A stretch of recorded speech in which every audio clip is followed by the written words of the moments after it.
lot of people, that's the typical story. I went to jail when I changed my life. That's not it. Like that's not my story. Yes, and I won't allow that narrative to be on me. That, like I told you numerous times when you interviewed me, I won't let that narrative be on me. That jail is the reason I'm doing it. Nah, this is who I always was. I'm just converting back to who I've always been. You know what I'm saying to you? Running laps, yeah. Running laps around you niggas, man. Yeah, come on, right, dog. Yeah, system undefeated, terrain rough, best believe it. I lived it, walked it, I breathe it. That's some shit you can't compete with. Grew up on the rough side, a juvenile delinquent.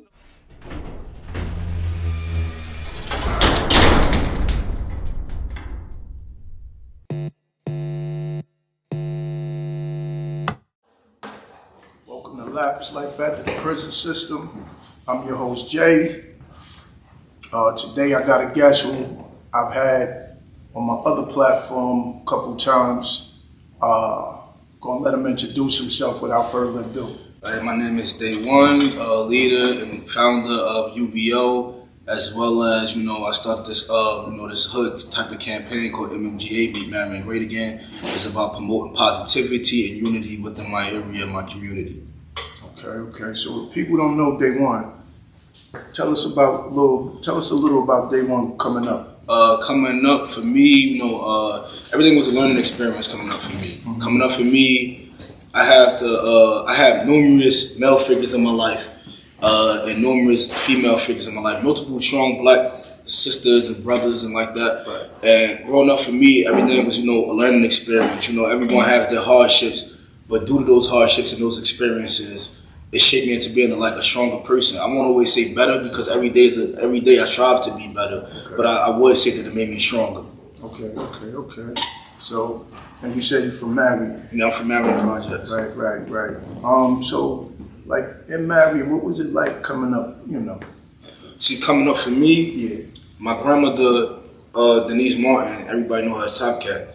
Coming up for me, I always used to see my grandmother do community events and stuff like that. Okay. So growing up for me, that's what it was about, community events and giving back to the community. That's the type of environment I grew up in. That's what I was growing up for me with the Marion Projects. Marion is like a family. Everybody say they're cousins, even if they're not blood related. Right. Everybody say that they're brothers, even if they're not blood related. So it was a strong family dynamic within the Marion Gardens Projects. Right. Yeah. Because and that's good. You have community within the community, right? Because that's what we lack now. Right. So to hear you say, y'all still are a community, which is good. Right. So your grandmother kind of molded you and shaped what you're doing now. Right. If it wasn't for my grandmother, I wouldn't be doing what I'm doing. A lot of people, that's the typical story. I went to jail when I changed my life. That's not it. That's not my story. More than just that. Yes, and I won't allow that narrative to be on me. That, like I told you numerous times when you interviewed me. Yeah. I won't let that narrative be on me. That jail is the reason I'm doing it. Nah. This is who I always was. I'm just converting back to who I've always been. You know what I'm saying to you? So it's not that's why when I speak, it be so fluent. Or that's why when I never have to guess what I'm gonna say next. Everything comes so natural to me. A lot of people think it's some type of secret recipe. Like I was saying something on Instagram where they say people study your styles and try to run with it or whatever. You can't study my styles because I didn't study to be this. I didn't get this idea from nobody. It was installed in me from birth. Right. You get what I'm saying to you? Yeah. It's just in me. It's just I was born gifted naturally. Yeah, naturally. And that's why you do it with conviction. And I noticed with the other times of talking with you, you speak from the heart. Right. And I can tell that it's not an act, it's not a front. It's like something you really believe in. You know what I'm saying? Right. Which is a beautiful thing because some people get in it just for the clout, just for the. And that's why I kind of wanted to quit. Right. When people see, because I get frustrated with the Jersey City. Okay. Because Jersey City, I feel like Jersey City made it too easy for everybody to do this, right? Because it was hard for me when I did this. Certain people didn't want to be next to me. Certain people didn't want. I had to build that trust within the community, whether it's dealing with political figures or other public figures within the city. I had to build that trust, whether be trusted with a check or some type of funding, whatever the case may be. I had to build that. Nowadays, people could just rant and just speak about something that everybody he's so positive, but it's kind of frustrating. And the fellas right here, we were just talking earlier about how people will critique what you're doing when they're not out here. You understand what I'm saying to you? A lot of times, people don't understand when we're so eager to save the block, sometimes we become a part of the block. Even leaders become part of the product of the. But like, for example, you can lose yourself trying to change other people. Okay. You get what I'm saying? Or save other people. Let me say save, because I know how you feel about the word change. You can lose yourself trying to save other people. Right. And I've lost myself these past couple months. That's why this interview means a lot to me, because I was silent. If you see, I don't have the content on my page tonight. Because I wasn't comfortable preaching to people as of lately, because I wasn't even in the mood to believe the things that I was preaching. Like he said earlier, don't preach these things and then later on you feel yourself being contradicted, because that's what people do. They like dogs at the bottom of a table waiting for a bone to slip, waiting for you to contradict yourself, waiting for you to not make sense of something that you're saying. You get what I'm saying? And they pay attention to more of your actions than they pay attention to what you're saying. Okay. So I had to understand that, I had to be silent so nobody could sit there and have to break down what I'm saying and comprehend it the wrong way. Because when you first met me, I was so blunt. I didn't care about nothing that came out my mouth. But I got more to lose now, because I got different people that I'm working with, different contracts. So it's things to lose. When you first met me, it was no foundation. It was no UBL when you first met me. It was just me. So now I am a face out here. I have to watch what I say, because I'm no longer just a person. I'm a brand now. You understand what I'm saying to you? So that's why I've been silent as of lately. But what I mean by that is, for example, the homicide rate is the lowest in Jersey City that it has ever been in the history of Jersey City. We had 0 homicides the year of 2024, which I was one of the people that were credited for that in my organization. And I've been awarded or whatever, and they had the award ceremony in North right there in first class, February 2025. Right? What I mean is that I feel like we did the work, and I'm not going to name people, because I could go all day naming. We named the work, and then you have people just not coming in trying to tell us how to do the work that we've been doing, and the results is there. You know what I'm saying? And I feel like most of the work has been done, like you said, because you have to build a community within your community first, right? Like they said, right? When I was on parole, first came home on parole. My intention was to move, right? I was supposed to move to Atlanta, whatever, right? But then parole denied it, and when parole denied it, that's when the mentor gig came in for me, right? And I just feel like that was a blessing. That was basically letting me know, like, if you were a big part of the problem, you have to be the biggest part of the solution. You understand what I'm saying? Absolutely. Like, we go anywhere and do this, but it just feel more at home doing it. I was a part of the chaos that went on within the Marion Gardens projects. So I have to be a big part of the solution that goes on in Marion. You know what I'm saying? Absolutely. And these days, the mentees have been mentoring me. Like, I don't even prefer to myself or call myself a mentor anymore. Because the mentees have been mentoring me, meaning they're the ones telling me, don't let this person trip you out your spot, or don't do this, or don't crash out. I'm repeating something that I've said to them, to me. You know what I'm saying? And I have to give them credit for that. And we have to understand this. And it's time, we cannot expect people to be perfect, right? And we have to go back to the days when we were their age and when we made these some mistakes. We have to give them room to make their own mistakes, right? The mentor thing was around me so crazy. I had to go to therapy, dead up. Like, like hood dudes don't do that. I had to go to therapy because some of the stuff that I hear, right? Not even mentoring in my projects, but mentoring other people. Whether I went to a school in North or something like that. Certain stories that I've heard, it was bothering me so much, because some of these things remind me of some of my childhood trauma. Some of these things I take personal, because I'm really committed to it. Like you said, I'm really committed. I don't care for the internet. That's why like you said, you'll never see me post every little thing I do. You know what I'm saying? But I start getting too personal within doing the work. So I had to. And one of the things that my therapist told me was, you have to allow people to make their own mistakes, and that's what I have been allowing lately. Like, I haven't been punishing myself for the mistakes other people have been making. Absolutely. I no longer feel like it's my fault, the mistakes people make. I had to learn how to let people go at their own pace, because I had to go at my own pace. Somebody let me do my mistakes and do the things that I was doing without judgment. So I have to give that same grace to everyone else. You understand what I'm saying? Absolutely. So a lot of times people might look, he condoning what they doing. It's times where I go to the studio with my young boys, and they might be saying some of the stuff that I don't understand the lyrics, because they rap so fast. You know what I'm saying? But they might be saying some things that may be inappropriate. But I'd rather you crash out in the booth than get in the car and go do something crazy. That might be their form of therapy. That's how I'm. Yes, that's That's how I'm looking at it. And a lot of people, and I had to stop. I felt bad for the internet because I stopped looking for the city, the state, outsiders to be my audience. I felt like, you know, I was here to just be here for my people, my projects, because my project's been neglected so long. Right. Like, everybody want us to join these city conversations, and everybody want us to join these peace treaties.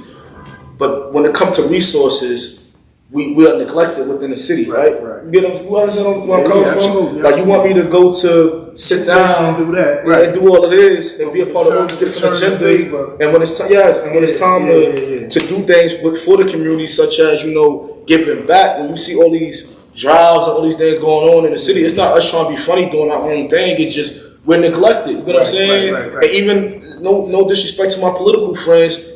That some of that stuff be for the time being, because, you know, we in election season. You know what I'm saying? So gotta show face. Gotta show face. A lot of people forced to show face, and then now, even if you show face after this interview is released, it's like, oh, I know what that's about. Right. You say what I said, and that's why, and the mood you. That's why you're doing. But we've been neglected, and I came home and exposed the neglection, right? Because you have mentors, including ones that work right here in this very office. They no longer work here, and I don't care if they see this later on. They need to be called out. Right.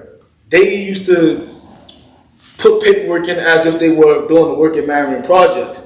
And then when I go down there and I actually, like, what did y'all do while I was going away? You know, they been supposed to have access to the community center, never opened the community center. Like, all these things are supposed to go on before I even came home. Right. None of these things happened. None of the resources that was given to Marion Gardens projects was given to Marion. It was neglected. It was said it was given. It was said it was given, but it wasn't given. But I came home and exposed it. Okay, copy. And I even threatened somebody before, like, yo, if you do whoop whoop, I'm gonna break your neck. I did that, you heard? But, you know, I did that. Allegedly, yeah. So I did that. I made a threat of allegedly to them, because I take what I do personally, because these are not just mentees. These are my little cousins. These are my little brothers. Are they around my little brother? Are they around my little cousin? They family. Some of us got the same great-great-grandmother. You like, you know what I'm saying? Yeah. So it's family ties. You understand what I'm saying? Right. And some of the people like Maine, for example, shout out to Maine. Shout out to Maine, man. He one of the people that watched me grow up. You feel me? That's my big brother, you heard? Right. He watched me grow up. Like, people like him. So this is a family. This is not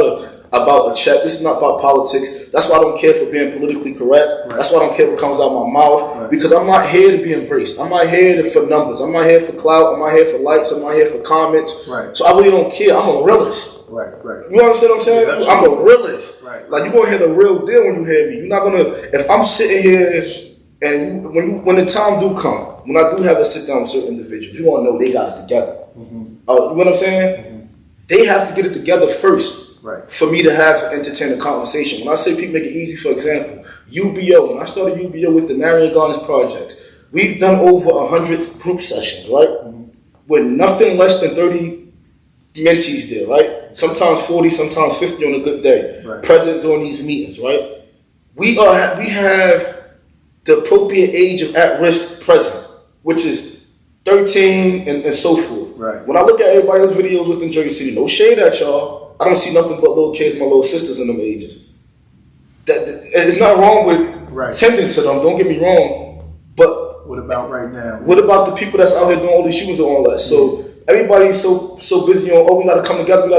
You don't even have your area together. Where are your people? You have to have that in order first. Right. And then we can come to the forefront and be like, you know what, let's work this out. But you don't even have that. You got a bunch of kids. A kid is satisfied with a hot dog and a basketball and a bag of chips, and that's that. I'm working with teenagers, working with different mood swings, people that constantly question you. They themselves are challenging your contradictions. You understand? Because they're not easy to manipulate, because they've been in the streets. So giving them a little bit of something is not satisfying. Right. You have to give them your all when you're dealing with this particular crowd of at risk. Right. You understand what I'm saying to you? So and then everybody also like, oh, Marion want to keep beef going on. People don't even know. As far as our age group, right? Because I'm still young. As far as our age group, and I won't even get into my age. I don't even like say my age because I don't like people judging me based off my age, judging me based off my character. Right. We were the youngest in the city to do this type of work, right? The youngest, the first ones to ever do it. We went to Hoboken, right? And allegedly something took place in Hoboken when we went there. We made a step, and then things went left. Right. So a lot of people see these things and be like, oh, why Marion try to exclude them? No, we tried. Multiple times we tried. But it's not gonna work if we really put in the work in. Like, for example, you got my son Marv that always when I do give backs and all that, he always helped me set up. He always get things out. You got my boy, you got Musab that's participating in things now. You got Brand who always constantly giving me my flowers and see the good in me. You got my son S3. You got, feel me? And I'm calling by the street names. I still go by my street name day one. Feel me? Yeah, and we you know, and they all participate in these things. That shows that they want better. They made steps to show that they want better. Since our program, you had 90% of dropouts within the Marion Gardens projects return back to school. These are things that they don't want to tell you. You know what I'm saying? Yeah, these are things they don't want to. They don't want to tell you. Like, if it was dropouts that went back to school, we don't have to publicize that because we don't owe the city or nobody else an explanation. You know what I'm saying? Right. But we've made attempts. Everybody acts like this is like, oh, new. They trying to keep things going on. No, we've made attempts, and we see things go left with them making those attempts. All right, things are silent right now. Let's be real. Part of the reason why things are silent right now is because the feds is out here. Nobody really want to go to jail. You get what I'm saying? Right. But that doesn't mean because people are now out here shooting at each other and doing certain things or participating in criminal activity that they're open to being around people. You know what I'm saying? I'm not open to being around people. I'm still human. You get what I'm saying? Absolutely. Don't say it's okay for you not to be around somebody that did something to you, but I got to go around somebody that I don't want to be around. You understand what I'm saying? Absolutely. Like, because if you stab me in my back, why would I give you room to stab me in my chest? And a lot of people use this stuff for facade to sleepwalk you and things like that. You understand what I'm saying to you? Oh, he doing this now and then. And my thing is, right, if this is what we pushing within the city, right, certain conversations shouldn't even be entertained. For example, people want me to sit down with a particular individual, but this particular individual is on social media talking down on me. How could I sit there and entertain them? Right. Now we close the door to that. Now that door is closed. I was open to it until you went for swag on me on social media. Yeah. Now that door is closed. Now you closed it. If you really open to the idea of pushing peace within my Marion project, if you really want to make amends with us, why would you speak on me, the person that's mostly active? Yes, mostly active within the Marion Garden. Nobody's more active than me. No shade at nobody. You know what I'm saying? Right. But nobody's more active than me. So why in your right mind would you say I'm gonna go talk about him? Was that an excuse? That you try to put this image out about me so you can have an excuse not to have a sit down with me? Right. You understand what I'm saying to you? You get what I'm saying to you? Right. And I'm just blunt as it can be. Yeah. You feel me? And that's why I noticed that a lot of young men might not accept my bluntness, but particularly like 35 and up, the older crowd, they love that. They gravitate towards that because it's real, it's authentic. Like what we say, you sit down with me. So I'm not going to get on the interview. My interviews is not about sounding smart. Right. My interviews is about it's just real. If you don't like what I say, hey, you ain't got to deal with it. You could just press pause and go on to somebody else real. You ain't got to watch me no more. But I'm gonna give it to you raw. Right. But I got an upcoming book coming out called The Street Preacher. You know? Street Preacher. Okay. The Street Preacher. Its subtitle is it's not a redemption. It's about the resurrection. Right. Okay. Basically telling people that I'm going back to who I was. This is not. Right. Oh, he went to jail. Yeah. It's not a facade. Because even though my grandmother was doing community events and things like that, my grandmother was no nonsense. You get very direct. You get what I'm saying? And that's how I am. That's why I get that fire. I get that passion. When somebody's so passionate about something, I don't want to entertain the shenanigans. You know what I'm saying? Because when you real with it, and then when people want to do these things for photo ops and all, I'm not with that bullshit. It's plain and simple, bro. It has to be genuine, and that's why. This is my second time meeting a brother over there. That's why he embraced me when he seen me. He was like, "Yeah, you know, I heard what you're doing down in Marion." Right. Everybody feel it. Right. Everybody come. That's why so many people are willing to help me. That's why you have my bros from New York come and they gave and donated book bags. My bros from the plaza out there in the Heights, they came out and gave out book bags and whatnot because they feel it. Everybody wants to be around the weirdness. You have people wearing Make Marion and bringing hats that's not even from Marion. You know what I'm saying? They feel it. And that's what it is. I think we got to make sure your people is good before you. You know what I'm saying? Like it's things still going on. It's not even some of these blocks, and even in our projects, there's still in-house things going on. Right. That's not even resolved. And then you want me to go ahead and I don't even like some of the people that's around me. I just tolerate them. I'm honestly speaking to you. I don't care how much you see me share them on social media. I still don't like some. There's a lot of people I don't like from my project. Right. I'm pretty sure a lot of people that don't like me. That's just blunt. You get what I'm saying? But when you have one common interest in mind, you learn to deal with each other. But you know what? Sometimes we can't do. And I've learned to not do this. Expect me and other people. Right? Because like the blunt conversation, I don't mind because if whatever I have to say, I'm gonna say. My father always said, whatever you have to say, say it. It's up to that person. to take it how they want it, right? To help or hurt them. So I understand that totally, but you can't expect you and other people. And you know what's crazy that you say that? I've been stopped doing that, expecting other people. Right? I don't do that. You know, I no longer expect me and other people. But what I don't like is we live in a time when people are gullible. Yeah. Right? And when I say when people are gullible, I don't want people to do everything that I do. Right? I don't want you to. You don't have to have the approach that I have. I'm not asking you to have the approach you have. But when you try to force a way of life on me, ideology, you try to force that on me to act a certain way, talk a certain way. That ain't you. That ain't me. That instantly rubs me the wrong way. Right, you want me to entertain things that you know that I'm not interested in. For example, right? And I couldn't wait to say this because you know I can't wait to say certain shit. People invite me somewhere knowing that I'm not going. Okay. Right? If I declined your previous invitation and yet you still invite me somewhere, now it's giving me the vibe that you only invited me here so you can have something to talk about me not being here. Like, oh, if he doing this, why didn't he do this? I didn't do this for that. I didn't do this for this. I didn't say, oh, I'm coming home because of my city. I know what I did with some of the mistakes and decisions that I made hurt my projects, right? So I came home to tend to that. You know what I'm saying? And if other people want to join in, I'm not saying, oh, it's excluded, it's all about me. If other people want to chime in, hey, chime in. You know what I'm saying? But far as I never did this for image, so don't be looking at me to be Mr. Perfect, because I get mad just like you get mad. There's some days when I'm in bed when I don't feel like getting out of bed. There's some days when I have an attitude and I don't want to talk to nobody. There's some days when I want to be alone. I go through motions and ups and downs just like everybody else. And the only thing is, people see my flaws when they see other flaws because I'm actively around. So when they got going on, and living their little double life, you don't see them. You see me make my mistakes. I'm blunt about my mistakes. I let you see. I let it all hang out. That's where we get the. I know you seen our flyer for the Marriott reunion. Yeah. That's where the whole Trump thing came from. I'm not a Trump supporter. It came from his no nonsense, blunt. Right. His demeanor. Yeah, that's what it came from. That's the alter ego, and that's where I get that from. You get what I'm saying? Like the Trump thing. You get what I'm saying? There's nothing wrong with that, man. Because for me, right, the age group you're dealing with. Like 13, probably what, 17, 18? No, older than that. Probably even up until 25. You know what I'm saying? Probably past that. Right. Because shout out to my cousin Lodge. You and my cousin Lodge was active at my programming. You feel me? He damn near 30, and Lodge was active at my programming. Okay. Lodge was so active. I meant to say this on camera because I said today I was going to give him his flowers. Lodge was so active. He had a particular spot in the community center where he sat at, and everybody knew not to sit in that chair, even if he was late. That's how supportive he was. Like he had his own seat there that he was there every day. And you feel me? And you got man in them. They the crowd is over 30. You got Sada. He had his own spot. Everybody knew to sit down and see. Right. Sada gonna sit there. So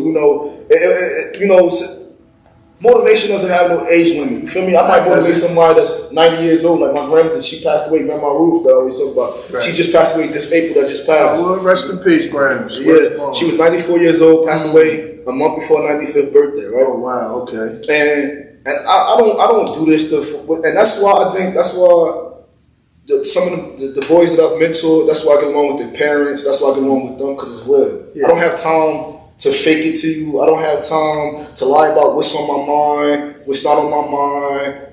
I'm still hurt behind certain things. So I can't preach to you about healing because I'm still a wounded soldier myself. You know what I'm saying? I can't go to you and be like, oh, you gotta let this go. It's some grudges that I still hold. Yes, I'm supposed to be forgiven and all that. But I'm not about to get on this camera and lie and be like, oh, I just let it all go. And when I know deep down in my heart, I can't stand to be in a room with certain people. Right. That's just being real with you. I see somebody in a room and I don't even want to be there no more because of a particular individual in the room. Like, I'm blunt enough to say that. Right. But you're human, right? So even what you're saying, that is crazy because within the last 6 months, bro, I just learned to let shit go. Right. Like, look how old you is. Right. I held grudges like a motherfucker. Fuck that. Forgive and forget. None of that. You know why I hold grudges though? Why I hold grudges so it takes things so personal? Because I'm a very respectful person. I know I've said this to you in interviews before, right? I'm very respectful, so when I get disrespected, I don't take it lightly. Because it's not because of my ego, I'm demanding a certain amount of respect. I'm so respectful. Right. So when people don't give me that respect, I take it the wrong way. Because you give it. I give it. Right. I'm the type of person that bump you and say, excuse me. Right. You know what I'm saying? Right. If I step on your shoe, I'm going to say, excuse me. I'm not going to be arrogant and just be like, so I demand a certain respect because I give it. You know what I'm saying? Right. So when you nod to anybody I have a problem with, and this ain't just because it's in my mind. Anybody I have a problem with, it started with them. They always gonna tell you my reaction, but they're not gonna tell you what they've done. Right. You know what I'm saying to you? And that's why no matter what I've done, people might be like, oh, I don't want people back, because people back me because they know if something happened with day one, what did you do to day one? For day one, that's like right now, somebody tell you something, you're like, well, that's not the vibe I get from them. So what they happen? People will tell you half a story to diminish your character, but won't say, oh, whoop wop, whoop wop. You know what I'm saying? Yeah, you know what I'm saying? Poking the bear, and then when the bear turned around and smacked the hell out you, now you want to play victim. Right. So so tell the people, how long did you do all together? I did 7 years. 7 years, right. And when you came out, because I think the first time I met you, you had a cookout. What was it, like a cookout? Yeah, back to cookout. Yeah. When I first met you, I remember. I did a cookout my first couple of days home. That's when I started. You wasn't there for this one, but I started. You was there for another back to school. But I did, the hot dogs on Monday thing. Yeah, I remember that. Which is getting, it's getting bigger within the local businesses and starting to support it. Like this year, and I'm not a liar. I don't know how to lie about now. I didn't spend a dime on hot dogs on Monday, right? Local businesses came out. Came down there. Yeah, they came out. Everybody came out. But all the 2 years before that, because this was our third hot dogs on Monday too. I paid out of my own personal money. But that's the thing. These businesses coming around me because they know I'm dedicated. They say like, oh, he spent all his money. So it's like, all right, we can help him because we see that he's serious. It's not about clout, not a facade. He's not just doing this because he's getting paid, none of that. So I guess that's why, because I wasn't going to do hot dogs on Monday this year, but only did it because my man's got a deal with me with Amazon, and Amazon said they had Nike book bags for me. Okay. And you get what I'm saying? And that's why I was like, why? Like, come on, B. So, and they said, what you want to do it on? I thought about it. I said, let's do it Monday. You get what I'm saying? Right. And that's how I made it. And I just made it the third annual. But I wasn't going to do it this year. And then after that, we had the Marion reunion. Okay. And it was Marion's first reunion. It's crazy because the first time I met you, I told you what was on my agenda was the Marion reunion. And we did a Marion reunion. And that went good. That was more, reunions is mainly for the elders. You know what I'm saying? The community. So we celebrated the mothers of Marion Gardens who fought for the black residents within the 1960s and the 1970s because they were trying to, kick black people out here out of the community. So we celebrated them. So it happened to be my grandmother was one of those people, Lizzie Pearl Jackson. Yeah. So that we celebrated them, put them on the banner with the Make Marion Great Again. A lot of people are like, oh, what Make Marion Great Again mean? I'm just saying, like, it was a certain type of love back in the day, right? That I'm trying to bring back when it was so safe in the community when I was growing up. People used to leave their doors open. Like, people didn't lock their doors back. You had to be there type of. It's one of them. You had to be there. If you're from there, you know what it was like growing up in your community where, like, somebody else's grandmother tell you, I'm going to tell your grandmother, I'm going to tell your mother, you know you ain't supposed to be doing that. Somebody else is discipline, right? Yes. And it's back to that elderly respect, right? Yes. When I see an old lady with her bags, I'm helping her, or whatever it is, and it might be particular old people that I don't like, because some of them I don't like, you know what I'm saying? But I'm still much respectful of them, you know what I'm saying? Yes. And it's about that, just bringing that respect back for the elders, bringing that respect back, like, for instance, I grew up around drug dealers, right? But those drug dealers, we didn't have people from the state giving us money. We didn't have county funds. Back in the day, everything was given to the neighborhood by the drug dealers. The drug dealers, God forbid somebody gonna laugh when I say this, the preacher that I always talk about, the drug dealers built him out. You know what I'm saying to you? The drug dealers, the drug dealers built him out. The drug dealers was the ones that gave out hot dogs. The drug dealers was the ones that gave book bag giveaways, and you know what I'm saying? Yeah. So like it is, like, so nobody judged them for making the mistakes they made because they put poison in the community. I ain't with all that deep shit that everybody be talking, right? But they gave back to the community. Right. And the MMGA thing started about you can rap, you can do what you do, you don't have to be perfect. And that's why a lot of people don't want to be positive, because we put too much pressure on them, right? Because soon they announce that they want to do something better. Soon they announce that they want to be a part of positivity. Now everybody's watching them. And everybody's watching for them to contradict themselves. Then you say you're just going to do this, and you're going to say that. So it's better to just be the bad guy, because the bad guy never gets judged. You know what I think it is? Just do what you're going to. If you don't announce it and just do what you're going to do, you ain't got to worry about, right? But when I say announce, you don't have to verbally announce. Right. Just you could do something, right? Look, for example, like, one of all the guys in my hood, they helped with the book bag thing, giving out book bags, did the line when they had when the guys from Sneaker Room pulled out the ice cream truck, all this, right? Right. And they did all of that. For example, somebody be like, if they do something negative the next day, people like, didn't you just was giving out book bags yesterday? What? Right. This is why a lot of people don't even want to be a part of things. You think you're doing something when you preaching and being and hard on people, thinking you correcting them. A lot of times it just making people walk away from the same thing. This is why a lot of people don't go to church, for example. Right. I agree with that. Right? I agree with that. Because you could feel it if the pastor's preaching and he's doing subliminals at you. Because that's one of the reasons I stopped going to church. When you feel it, when you feel it, like, oh, he talking about me. Doing darts at me. Yeah. So that's the same thing with community leaders. A lot of people like, oh, these kids don't listen, they don't want to do that. No, everybody's gonna walk away from a situation where they feel judged, where they feel like, I know what you did last week. You could have shot 5 people last week, and I know about it. I'm not gonna bring it to your attention when I see you, because that's not my concern. That's not my place. I done this shit, so that's not my place to be like, or when you get locked up. I want you to know when you get locked up, I pop shit to them. They gonna laugh when they see this, like, yeah, don't call my phone if y'all go to jail. Right. You know, that just me popping shit. But if they get locked up, I want them to know you could call my phone. Right. Or when I'm around, when one of the bros got the phone, I want you to go, oh, I don't want to talk to day one, I don't want to hear that. I want you to know that I'm there right or wrong. My grandmother was in her late 80s, walking up to 595 at the courthouse, coming to see me at court and things like that. Asking to be on the visit list, but I never wanted to see my granddad visit. So I used to lie to her and say that, oh, grandma, your name on the visit list, but I used to be lying because I didn't want her to see me like that. But okay. And then, you know, they start aging differently. Like when you out here, my grandma looking all healthy, but you see the health declining while you're locked up. So I didn't want to see none of that. But what I'm saying to you is, a lot of people don't want to chime in on positivity because we start judging them. So they be like, fuck it, I'm gonna just do everything negative. Because the bad guy doesn't have to be judged. Right. No, real talk. The good guys always judge. The good guys always, why he's doing this and why he said that. Why you come it's too much pressure being a good guy. So it gives you the, you know what, fuck it. You know what I'm saying? Attitude. You know what I'm saying? Yeah. Because people do that to you. Yeah, but it is, so you really loved your grandmother. I could tell, like, how you talking, like you ain't wanted to see you in the condition. Right. So did you feel that you let her down when you see, that's not her because everybody got different relationships, right? My grandmother, people see my grandmother, she dead now, so I can say it, right? She say hi, she got her dentures and her wig going. Everybody thinks she a nice lady, but family members know that lady was mean as hell. Right? You know what I'm saying? Right. She was mean. She didn't like nobody. I don't know for how much time she said hi to you. She'd come upstairs and talk about you, right? But all y'all ladies that think she liked you, she did not like y'all, right? I know my aunt must say yes. She said it. My grandmother didn't like none of y'all. That's why my grandmother had a private funeral. She didn't even want y'all to see her there.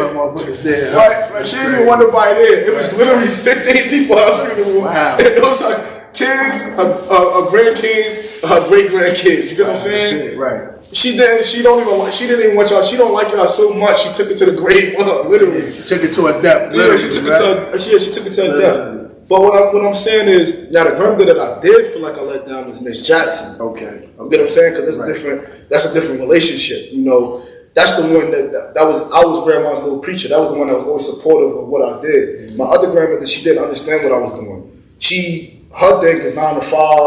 Her thing is working for somebody. That's not my mentality. You know, growing up in the household, my grandmother raised me, right? So my aunt is my aunt, but my aunt is like my aunt is like my father because my father passed away, which was her brother. Okay. So she took on the father thing with me, right? Mm-hmm. And then she like a mother in a sense because she gave me motherly love. Right. And then she like my sister because the same person raised us. So she like everything all in one, right? Everything roll in one, right. So using my aunt for example, like my aunt went to college. My aunt also do community work, and my aunt also helps me with what I do for a living, right? If it wasn't for my aunt, none of this would be possible. Also, if it wasn't for my mother, none of it, because I wasn't coming home taking all this serious. My mother was the one that told me that. Oh, I met your mom. Yeah. Your aunt was the one that used to come to the podcast. Yeah.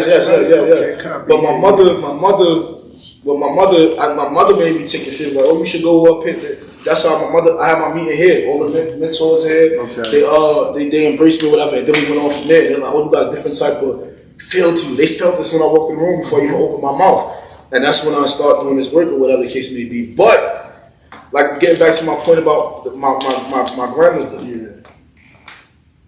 Miss Ruth didn't understand things. Miss Jackson was more supportive, clapping, happy. I heard what you did. I can't wait to read it. Miss Ruth was always, boy, why don't you go try to work at I heard UPS hiring, and you get what I'm saying? It's like UPS, like that ain't you. That ain't me. No offense to nobody that's driving trucks and all like that, because people get paid good money. But that. I never been handy. I never been athletic. Right. I've always been, academic. Like I always liked the English, writing, social studies, political science, like things like that was always like things that I liked it. Right. I never been like a hands-on type of. That ain't my style. Like, you know what I'm saying? That ain't for everybody. Yeah. Certain things you got people that can fix cars. Yeah. That ain't for everybody, right? We don't need a million mechanics, right? If you can do it, that's something you good with. You handy. Yeah, but she didn't understand my dreams, so I never felt like I let her down. I feel like I let Miss Jackson down because Miss Jackson understood the assignment. Yeah. You know what I'm saying? She was way more supportive, and and that's the grandmother. That's part of the big reason why I do what I do, right? Because I don't want nobody's last memory of me to be in a jail cell, right? So that's why I do what I do, because when something happened to my mother, whether I go first or my mother go first or my aunt go first or I go first, I want our last memory to be this is what we was on. Yes, everybody was free, everybody was happy. This is what we was on. You get what I'm saying? Let me ask you, with all that, what do you think it went wrong for you at? Like, as far as coming up, and you said you was grandmother preaching and everything. See, what went wrong is the lack of consistency. Okay. And this is what I call our community leaders, right? My grandmother that raised me, the niece, right? Like, my mother was always my mother. I don't want people to think my mother was somewhere with a crack pipe sniffing her nose and I got my grandmother raised me. But she had me when she was young. Yeah. So my grandmother was really the mother. Like, my mother had me when she was young. We grew up like siblings, me and my mother, because she had me when she was a teenager. My grandmother was only 37 years old when they had me. Right. So she learning with you. Yeah. Now she might be more of a mother to the younger children. Right. But But and then of course I've always respected my mother, because if it wasn't for my mother, I wouldn't be here. You know what I'm saying? Right. And like I was saying, what went wrong at the lack of consistency. Like, for instance, I had an uncle that, and no shade at him, right? I had an uncle that was my biggest idol. I used to look up to him all the time. My Uncle Reg, right? But he had his own life. His health started climbing. He fighting cancer, whatever. So the consistency went away there, right? Then my grandmother, she top kept. Denise Martin, she had cancer, so she couldn't really be there for me. Then Miss Jackson moved down south. She moved to Atlanta. Okay. So that was that. There. Okay. So that was that. And then I got a mother that wasn't condoning what I was doing, but wasn't correcting what I was doing. Right? So a lot of people see, you know what I'm saying? Yeah. A lot of people like, oh, she got a kid. Your kid's gonna do whatever you want. And most of the mothers that used to judge my mother parenting skills, their kids turned out to be worse than me. You understand what I'm saying? So that's shade though, I thought. But what I'm saying to you is the lack of consistency. That's why I try not to be an inconsistent person when I'm dealing with teenagers or even when I'm dealing with grown men. Like when you hit me, I respond back instantly. I don't like the lack of consistency, because when you lack consistency, people lose respect for you. Right? That's like if I go down the project and I'm preaching something and then you don't hear from me in 3 months. It's like, man, when I come back, nobody want to hear that shit, because you lack consistency. Right. And that's why it be event after event. Somebody asked one of my mentees, like, yo, why y'all keep having family reunions? We really only had one reunion, but everything just come out like a family reunion, because these are people that I'm consistently with, so they show me the love in return. Yeah, it's nothing to do with being a leader, nothing. It's just about being a great individual. It's just about being genuine. Because if I wasn't, people sense when you're not genuine. Bullshit. Yes. I read it in this book. People know when you're not genuine. So the best thing is to lay all your cards out, because people gonna find out anyway.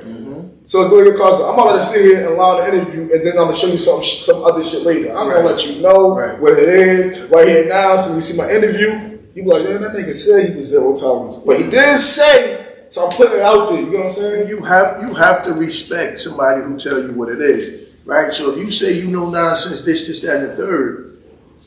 And somebody do something and you still portray that no nonsense, you stood on your word. Right. You stood on and people, like, you can sense people with even handshakes, right?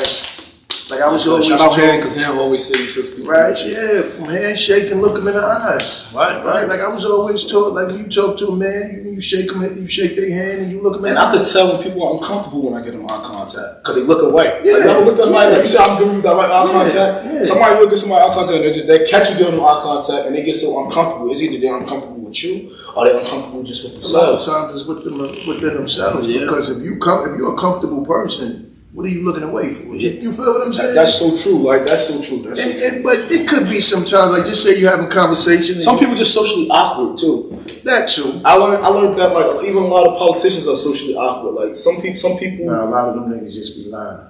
but a lot of them socially awkward too. Like you said, a lot of them do be lying. Right. But you got a lot of people in this work because, like I said, people don't even know, and I call it out all the time. Mm-hmm. I seen community work become political too because you got a lot of people out here faking this shit. So yeah, faking it for the fun. Right. So that itself come political, right? Mm-hmm. Allegedly, I was part of the gang culture growing up, being in the streets. Right, That's gang right. culture, no matter how you look at it. Whether you repping your hood, whether you're part of a set, it's all gang culture, right? Right. And then I've been around politicians doing what I do for a living. And I did a compare and contrast in my book, Street Preacher. Make sure you go get it. It's going to out before Christmas. Okay. And I did a compare and contrast. I see no difference in the two. I see street niggas lie. I see politicians lie. I see street niggas make promises. I see politicians make promises. Everybody come to you and tell you making a move, and they'll tell you how the move will be good for you, but they never come to you and tell you how the move will benefit them. Right. They never. Mm-hmm. A person that come to you like, oh, you need to do this because of this and this. It's going to be so good for you. This and this is expand. It's this and this. Mm-hmm. But why you care so much? What's in it for you? Right. Nobody want to tell you that side of it. Everybody want to tell you everything else, but nobody want to tell you what's in it for them. Yeah. You get what I'm saying? I'm not trying to get nothing out of that. That's why I really don't be giving a fuck come out of my mouth. Cause I really don't care. It's like you deal with me. Genuine. Yeah, deal with me. You deal with me. You don't. Hey. Right. Either fuck with me or you don't. That's it. Right. And I'm quick to hit that block button on Instagram too. I don't even care about your little like that you was giving me. I'm quick to just get out of here. Right, quick to mute your stories and everything if I don't want to see what you're saying. Right, absolutely. You get what I'm saying? Like I'm quick to hit that block button, and I'm quick to hit that block button in life. Right. Like before growing up, being young, I was always not cut people off. I used to let people get away with certain things. Now as I get older, this is my aunt always told me. Once a person diminishes your character, you don't have to deal with them anymore. You know what I'm saying to you? You can forgive them, but why would you deal with somebody? Right? If somebody going around, and I'm talking about hood stuff. Yeah. If somebody going around talking about you, because one of the bros from my hood did this, love him and all that, but I know how to play him now. Mm-hmm. And he might tell people like I'm faking it and all that. I'm not faking it. I just don't fuck with you like that. You know what you're doing. You try to gather an army to make everybody else feel the same way how you feel about me. And you might not even feel that way about me. You might not even feel that way about me, but you want everybody else to feel some type of way about me. Mm-hmm. So you do what I mean? Put smut on your name. So you put, this nigga there, woo. And I've learned in life, and I said it in my book, people only come for you when they know you come for something good, right? Like Bill Cosby came for him when he wanted to do NBC. Mm-hmm. R. Kelly came for him when he wanted his masters. Mm-hmm. Diddy, they came for Diddy when soon he wanted all his percentages of the liquor company, right? Mm-hmm. Everybody will come for you when they know you after something big. They see that I'm around certain people now. They see that I'm busting certain moves now. So everybody try to like Musa. Shout out Musa. He told me one, don't let them trick you out your spot. Yeah, absolutely. People try to get a reaction to you when they know you have something to lose. Mm-hmm. Right? You understand what I'm saying to you? Absolutely. But a motherfucker's not gonna care when he didn't do it to gain anything. So do I really care about losing it because I didn't do it to gain it? It just happened. Right. So now you gotta ask yourself. Your mentality is different. Yeah. So you gotta ask yourself that question. I'm not out here trying to put a public facade out. I'm not out here trying to put a public image out. I just do this because I love my people, right? My people love me.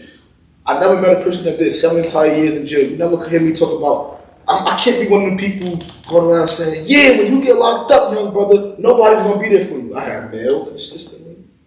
Anybody that been on the table with me going to tell you I was never fucked up. They can't tell you. Right. You get what I'm saying? Right. People was always there for me, whether it be my friends from the block that I used to be on, whether it be people from the projects. Old head cash, shout out old head cash. Dude like 56 years old or something money. Like you know what I'm saying? So my story's not everybody's story. And a lot of people try to project their story onto you. Yes. Like, the streets is no good. But I'm not about to sit there and tell you everything was all bad in the streets. I didn't have a father, so some of the things that my father wasn't able to provide to me. Of course, you couldn't get in a household full of women. Dudes in the streets who was able to tell me, oh, don't act like that. That's a female trait. Or don't do this. That ain't what it is. Man, don't do this. Man, don't. You know what I'm saying? There was certain things and certain behaviors that was corrected through the streets. Or you should. Oh, don't let nobody disrespect you. Like I get respect mainly from my Rush side of my family because they really like zero tolerance. So that's where I kind of get that from. You get what I'm saying? Right, gotcha. So I've learned how to be. I learned a lot of things about being a man from the brothers in the streets because, as I've stated to you, I've had other mentors growing up, such as pastors and all that, but they were inconsistent. Right. Who was consistent? That drug dealer that was on that corner that I seen every day, that I asked for $1, that gave me that $1, bought me something to eat, or do times when I was growing up, drug dealers would buy me pair of sneakers and all that, right? Whatever it is. Yeah, right. That he might have been doing a wrong thing. Right. But he was consistent with me. Right. You understand what I'm saying? And that's all I see. And I can't say, oh, he did that for a hidden agenda. Because all the people that did something, I never sold drugs for none of them. Right. I never did no crime or committed any crime for them. They would genuinely do that because I was just low dating from the projects. Right. You understand what I'm saying to you? Right. So we can't just be looking at. So my street experience is different from other street people experience. So I can't come to you and be like, yeah, niggas don't love you when you. Because that's not my story. That's the typical story that everybody gives, right? That the streets did. That's not my story. I can't tell you I was manipulated. Even at times where it looked like I was manipulated, I wasn't being manipulated. Right. Like, you know what I'm saying? Like growing up, people used to think, and I gotta shout him out as much as I don't want to shout him out, right? Because I don't really deal with you like that. You know that. But I gotta shout him out, right? Earth, for example. A lot of times, people don't. Earth, for example, growing up is like. In my head or whatever. Earth never let nobody do no bullshit. Okay. You know what I'm saying? Now, like from Marion? Yeah, he's from Marion. Shout out to Earth. Gotta give you credit where he's due because I'm about a hating ass nigga. Yeah. He never put a gun in nobody's hand and told him go do this and go do that. Never. Gotta give him credit. Other people did that, which I cannot name because I can't of course. Yeah. But Earth never did that. You know what I'm saying to you? And a lot of people think outside looking in thinking, and it wasn't that. It was just the person that I was connected to due to mutual bond because my father, played a part of his childhood. Okay. You know what I'm saying to you? So it was a mutual family bond, mom ties. And people take that the wrong way. You know what I'm saying? I had a lot of different people. This is why I call myself the great one. Because I took from everybody to create myself. To create you, right? Whether it be, I gotta give credit to a lot of people, whether it be Boom. What I took from Boom is the thing I took from Boom is comfortability, right? Okay. Right? Because, for example, Boom is not a vocal person. Sorry, Boom, because Boom might not feel comfortable speaking. I could tell when he's nervous and all that, right? Right. I learned from him because I feel like that's a mistake because I feel like if Boom was more comfortable and vocalized a lot of things and use his voice, a lot of things could be prevented because a lot of people, Boom is an influential person. Okay. So if Boom, for example, was to say certain things, it could prevent certain things from happening. You know what I'm saying? So I learned from that, like, man, I'm going to speak my mind, even if you're going to make your own decision, because Boom, for example, didn't speak my mind. Another thing that I learned from Boom is every move you make is counted for. Every little step you take, it matters. I learned that from Boom. Far as who else that I could say that I learned from? Robert Lanier, for example, my pastor growing up. I've learned from him. What I learned from him is consistency. Robert Lanier used to be coming across the street whether he was sick, his health was declining, or whatever it is. He was still there for the people, no matter what he was. What I learned from my Uncle Reggie is genuine, never doing nothing for something to return. What I learned from my uncle. My uncle does nothing for nothing in return. You know what I'm saying? Right. Everything that my uncle does, my uncle kindly do it from the bottom of his heart. It's times my uncle make donations for things that I do and he don't even want no shout out. He don't even want nobody to know that he contributed. You understand what I'm saying to you? That he want no recognition. None of that. That's what I learned from my uncle. Like it's different pieces what I learned. And when I learned, and even though I still learned consistency from him, I've learned consistency mostly from black women. Because black women are more consistent than anybody. Right. You understand what I'm saying to you? Whether it been at visits, whether it be at, talking about jail stuff, like no matter where you at in life, a black woman was always going to be there for you. It's like my great-grandmother, what I learned from her was strength. Grandma Jackson, right? I learned from Mama Pearl strength because she lost 4 children before she passed away. And not only did she lose 4 of her children, she was there for them while their health was declining on their bedside. even as an elderly woman in her late 70s, my Uncle Eddie was stage 4. He had cancer, stage 4, right? Cancer was in his bone or whatever. She was aiding him through what he was going through. She in her late 70s. You get what I'm saying? So I learned from her with strength. My grandmother never pointed the finger at anybody for things that happened in life. She never tried to justify her own wrongs. She never was one of the people that said, why me?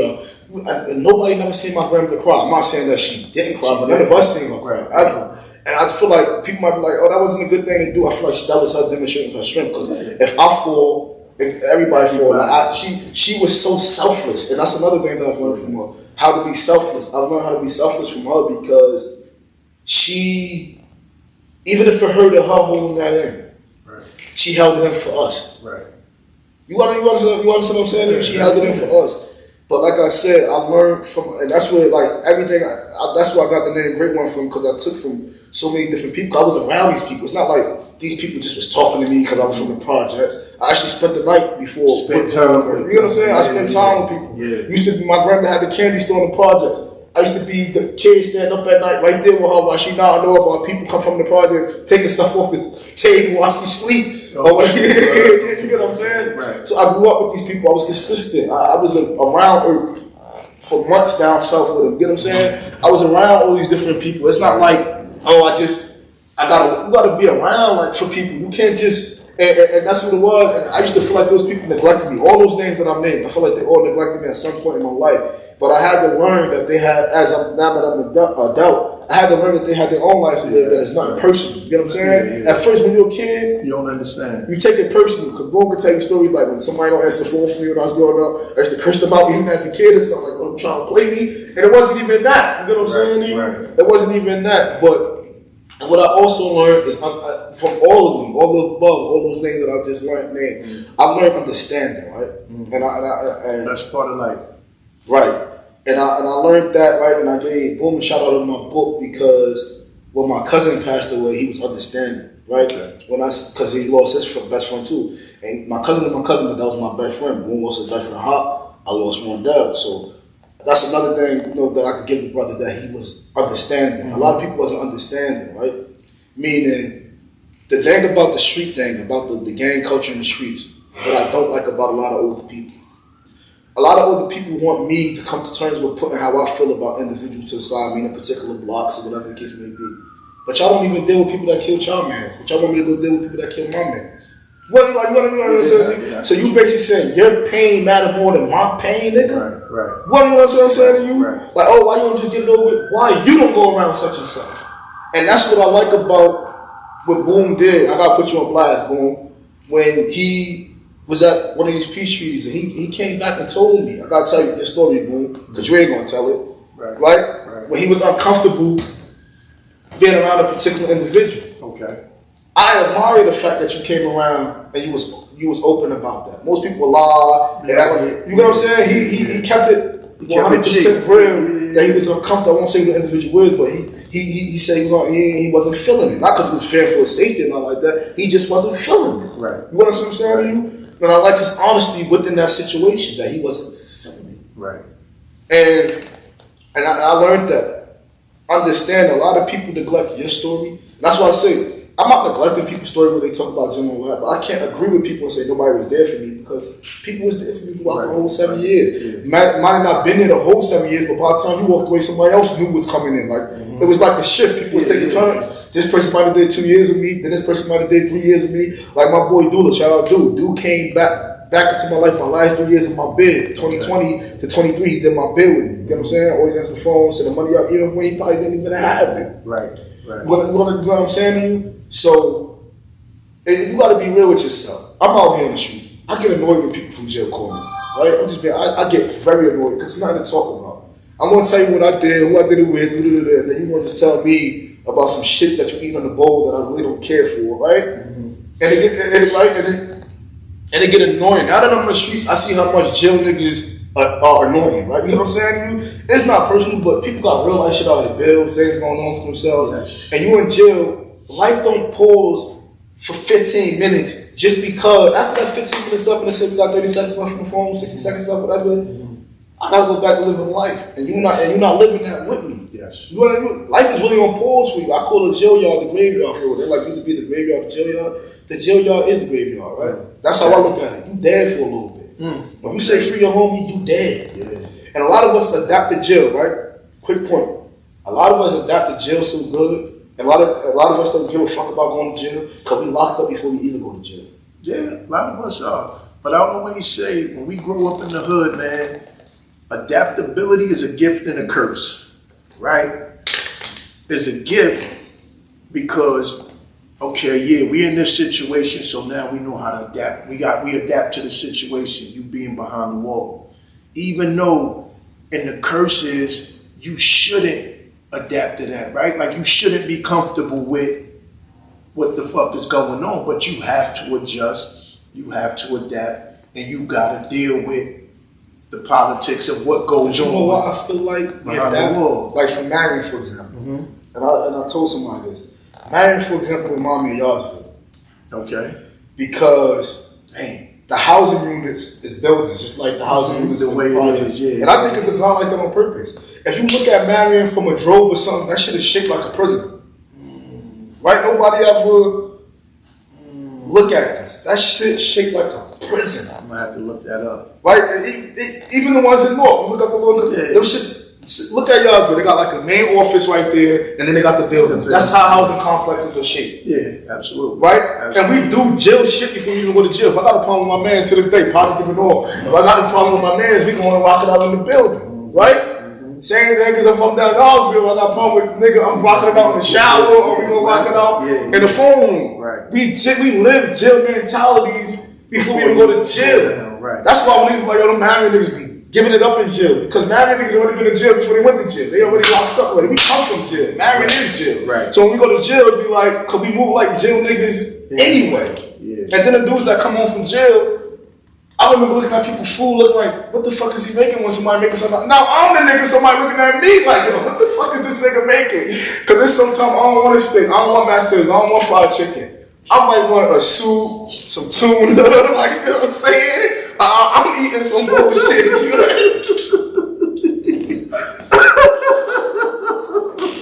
And I know I'm putting rice on, I'm putting honey on rice, I'm just doing shit. And then we bring it into the streets to the point niggas that never been in jail before. They don't even like get used to hookups. They love them shit. You got, shout out everybody eats. You got home, that nigga out here selling motherfucking hookups. You got people that never been in jail before. You got females craving hookups when they pregnant.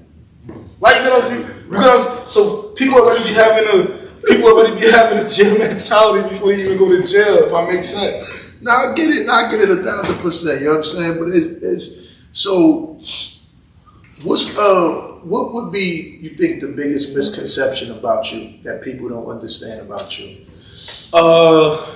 People would be the biggest, which is I already said earlier on in the which call it, that I probably don't want better because I don't want to be around certain things. I don't want to take part in certain agendas, right? I think that's the biggest misconception about me. And also that, how could I say this? But also is that I'm biased, right? Okay. People don't say it, but their actions show that I'm biased. And I'm not a biased person. My family members can tell you that. Like, it's family situations where my loyalty might seem like a lot because my mother might be wrong about something and I might agree with somebody else instead of agreeing with my own mother, right? I might agree with my cousin or whoever it is, right?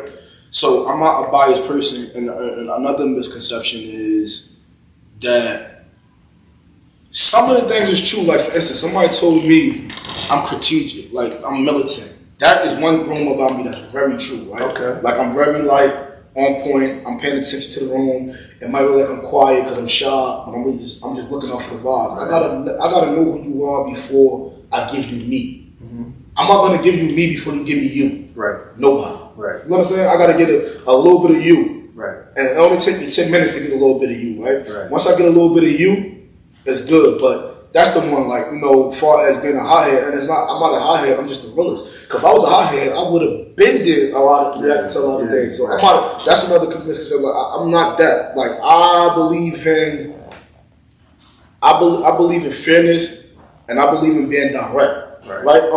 Another misconception is I'm indirect. Right? That's a misconception too to a certain degree because somebody indirect. Yes. Yeah, I mean, even you shot, and you don't even know me like these niggas know me, and you shot, right? Not direct. So if somebody hit me up like, did you say this behind my back? I'm like, look, even if I didn't say it, I said it. Right? You know what I'm saying? Because when you ask me did I say something, you're implying that there's consequences if I didn't say it. Right? You know what I'm saying? Absolutely. So that's like one that I'm indirect because I'm never indirect. I just choose what to give my energy to. It's like you come to me and ask me if there's an issue, I'm going to tell you and I'm going to tell you what the issue is. Right. But if you don't come to me, I might not just talk about it. Just because I'm not talking about it doesn't mean that it's not it. Right. But my action so is direct because I'm not around you. I don't deal with you. Right. You don't have my number, whatever it is. So I'm showing you that what it is. Like I don't deal with you. You know what I'm saying? Another one would be how could I say this? Big headed, right? Cocky.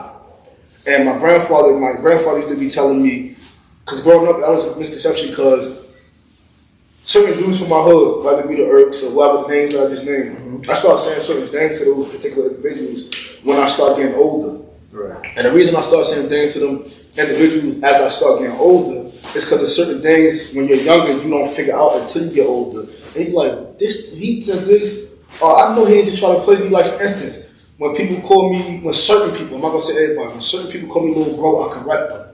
And people will be thinking that's like an ego trip, and it's not that.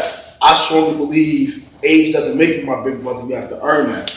And certain people were only my big brothers because you were my big brother at a point in time I did not know myself. Now that I know myself, I know you are not worthy of that title. Right. You understand what I'm saying? Yeah, and people mix that up with arrogance and ego, he feeling himself. When it's like, I was around you, cool, I might have took something from you or whatever, but what did you do for me? Right. You know what I'm saying to you? Like, what did you, that street shit didn't make me. You did not make me. Right. I was me before I was me, nigga. So all of that, like, my grandmother and what was installed in the household made me. That's why, no matter how many videos they watch, because people that don't support me more than people that don't support me. Like, when this interview get released, it's not going to be my supporters that watch this. It's going to be the people that don't like me, that study this shit, and that want to be this. Right. And be like, yo, what is it about him? You cannot figure it out. Because it's like a grandmother cooking. Your grandmother comes from down south, Camilla, Georgia, right? She's from Camilla, Georgia. And your mother from Jersey City, New Jersey. Your mommy know how to cook. Mac and cheese is good, but it's something about it's different from that southern soul food. From that Georgia. And I am that Georgia soul food. You know what I'm saying? I get you. You know what I'm saying? You can't figure it out. There's too many things you gotta master. Comfortability, one. Right. you gotta be comfortable with being unpopular. Right. I never chased the popularity, right? When I was locked up, and my pictures, people posted the same picture when they used to say free me back in the day because I didn't take pictures. Right. Nobody even knew how it looked really until I got locked up. That's when I've seen people talk about me to me and didn't even know they was talking to me. I'm on the cell, East One. I know somebody gonna see this in live because they remember. Somebody told me, yeah, when I see Day One, I'm gonna give it to him. The whole time you talking to Day One, I'm like, yeah, what you gonna do to him? Show me that move again. And the whole time he was talking to me, I'm Day One. Yeah. So I think that's a. This was behind the wall, you said? Yeah, this is in jail. That's crazy. And then when he found out what it was, his whole demeanor changed. Oh, absolutely. But that's a showing like, oh, it's not that I just know who I am. So no more, and I didn't know who I was that I could give prison credit for. I always knew who I was, but I didn't accept who I was until I went to jail. Meaning, this is life after prison, right? So I gotta get back to prison. I didn't know it. Like, I knew I was influential. Okay. And growing up, older people I wasn't a stunt dummy before as nobody ever put a gun in my hand and told me to go get that. But growing up, what I did discover was people use my influence. Right? Okay. Meaning, they know if I say this amount of people might do this, so they try to get me on board with that. And that's how I feel. And now I relate to politics. Damn. And there's a lot of work. If we get Day One behind it, and you're not gonna get Day One because I don't want to be around. I don't want to deal with the consequences of something go wrong, right? Because if I present something to somebody and then something go wrong, it's like Day One, but you said it's gonna get better if we do this. I can't push something that I can't promise to guarantee. Right. I make sense to you? Yeah. That's like, I never backed a politician up until it was the dude, Bill O'Day, for example, out here, Commissioner Bill O'Day. Okay. And the only reason I did that because before he was even announcing that he was running for mayor, right? He didn't win. There's a runoff going on. He's not part of the runoff. And I still get the same reaction from him that I did before the runoff. Right. So, a cool dude, gotta be credit where it's due. I never backed nobody up because when I wanted to do certain things, he was there for me. Now, I could ensure I could put my face on him because I did things with him already. Right. I can't put my name on something and then if something go left. I did that already. When I told you allegedly when this shit happened in Hoboken. Oh yeah, it's about time for this and that, and then shit went left. Somebody allegedly bumped somebody and that shit went left. Right. You get what I'm saying? So and your name attached to it. And my name attached to it look crazy. Like I'm setting something up. Or I'm still with this shit. I'm doing this shit on purpose for my niggas to get that shit. If something go left, I can't ensure. I invited certain people from certain blocks to meet me here, right here when we're doing this podcast. This all the fuck with me and me as in my section. I'm not going out there. Right. You know what I'm saying? Right. At one point when I first came home, I was going to die for this work. But I'm not going to die for this work no more, right? You gotta live for it. Right? I gotta live first. I'm still a young man myself. At first, I was willing to do that. Like man, they get me, I'm going out like Malcolm. Right. No, I'm not going out like Malcolm no more. That's not smart. Right. So I can't put my face on my name behind certain things and it come across as big. It's not big-headed. I'm just a realist. There's certain things, people call you big-headed when you have the heart to be direct. Right. I've learned that, like in life. I just have the heart to be direct. Everybody else, people talk among circles. I don't talk among circles, right? I talk in the whole. I don't give a fuck who we get back to, or none of that. People talk in circles. They might say how they feel to one person, but won't say how they feel to another person. I let everybody know. I talk so much, nigga. Somebody else can tell you how I'm feeling, and I ain't gotta tell you how I'm feeling. That's how much I talk. Like. You go to somebody from my projects and say, woo, and they like, one ain't doing that. And one is really not doing that. They know how I feel because I just tell everybody how the fuck I feel and I don't give a fuck. Right. You understand what I'm saying? Right. And people, the misconception with that is people take that as arrogance, people take that as big-headed, and they only do that because they threatened by you. Right. You understand what I'm saying? Because why would I care about who you think you is? Like, there's a lot of arrogant people that I deal with. I don't give a fuck about them feeling themselves. Like, that's not hurting me. Yeah. You only feel the type way about somebody feeling themselves because you wish you could really be yourself because you put on a facade.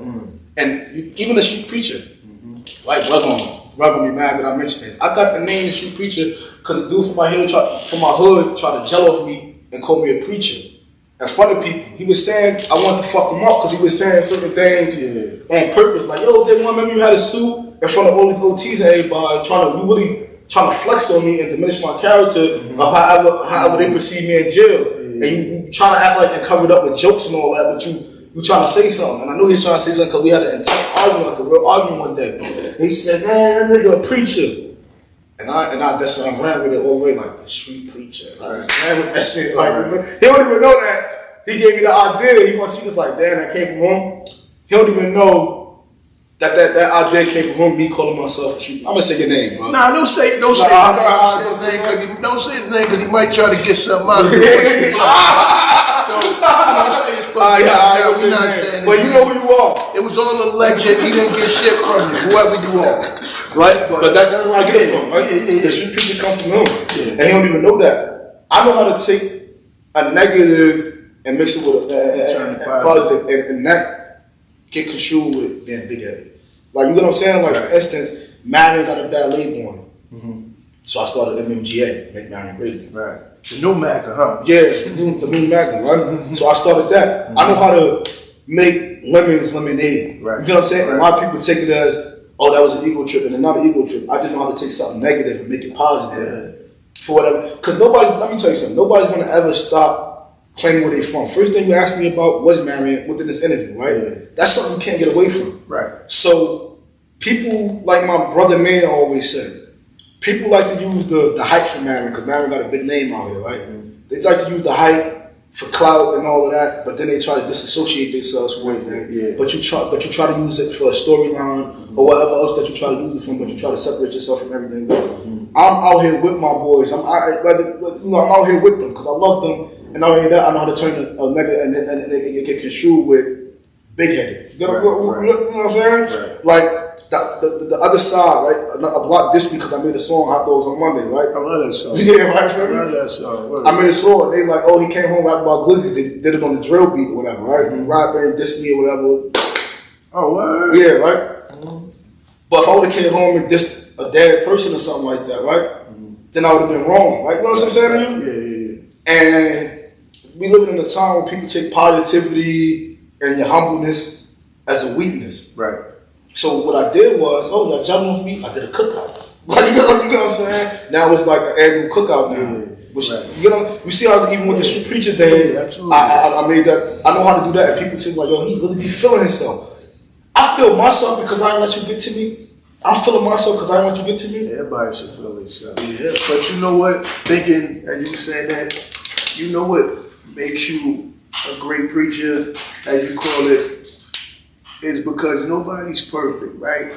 Nobody wants to be judged. And your character is the perfect person for people to gravitate to, because you know when you see certain ones, they be holier than thou, right? Like nobody got a backstory in their mind, but everybody got a backstory, right? Yours was what you went through, your trials and tribulations. You said that was something you did young. Came up, got into trouble, you did your time, came home clean, no smut on your name, and you moving back into what you did already. Your story will be perfect for kids who went through something similar or who might be going through some shit, because we never know who we affect with our story, right? Because you can, again, it could be a kid down the street or somebody see this interview like, oh shit, yo, I'm going through that. With the inconsistency and whatever. Everybody started off good. Everybody had a good start because you was here. Yeah. So you smack your butt and you breathing, that's the good start. That's the start, yes. Right? Everybody had a good start. What I learned in life is, what I don't like about these people that's out here, they always try to make it seem like life is so hard.